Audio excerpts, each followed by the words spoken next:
So, preferential taxation. So, in this topic, we have 6 subtopics that will be discussed. First, we have the senior citizen and persons with disabilities. So, the benefits of these persons is they are VAT exempt on certain purchases. They have 20% discount on certain purchases and 5% discount on primary commodities. So the next one would be the Barangay Micro Business Enterprise, which is also called BMBE. So the micro enterprise in nature and scope, they are for livelihood and determined by MSMED. They are not a branch or a subsidiary nor a division or office, and they are not determined by a large enterprise who are not owners. So on the registration and fees, it is registered on the Negosyo Center. So the incentives in BMBE is that they're exempt and minimum wage law. They are priority to special credit window.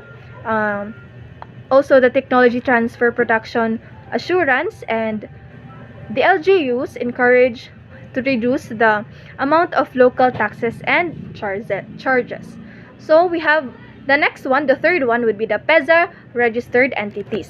So we have here what we call the eco zones. So there are 11 eco zones that I would be mentioning. First, we have here the industrial estates, expert processing zone, free trade zone, tourist and recreation center, domestic market enterprise, free trade enterprise, utilities enterprise, facilities enterprise, developers or operators, service enterprise, and tourism enterprise.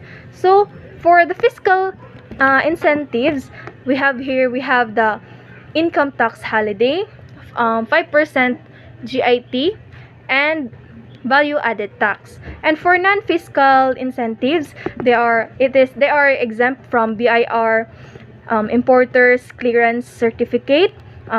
They have permanent resident for foreign investors and employment for foreign investors. So the next one would be the BOI registered entities. So on Executive Order 226, we have Article 24 measured capacity, Article 26 for investment priorities plan, Article 28 for criteria and investment determination, Article 17 for pioneer enterprise, and for Article 18 the non-pioneer enterprise. For the fiscal incentives of BOI registered entities, we have here they are tax exempt. They have the tax credit, which is tax and duty portion, and the last one, they have additional reductions from taxable gross income. For the fifth one, we have here the tax incentives under Create Law.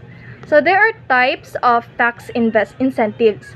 We have the income tax holiday, special corporate income tax, enhanced deductions, customs duty exception, other incentives on importation of COVID-19 vaccines, and other incentives on importation of petroleum products.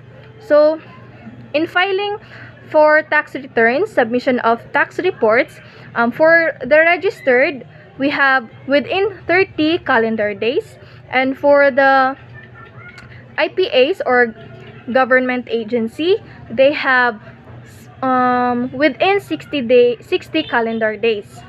So the last one for this topic is the double taxation agreement or DTA. So there are two types of double taxation. We have the direct and indirect. So for direct double taxation, we have enumerated list of examples of direct double taxation, which is the taxing rate of the same taxing authority, jurisdiction, purpose, period, and kind. So for the indirect double taxation, they are not legally objectionable and improved by different taxing authorities.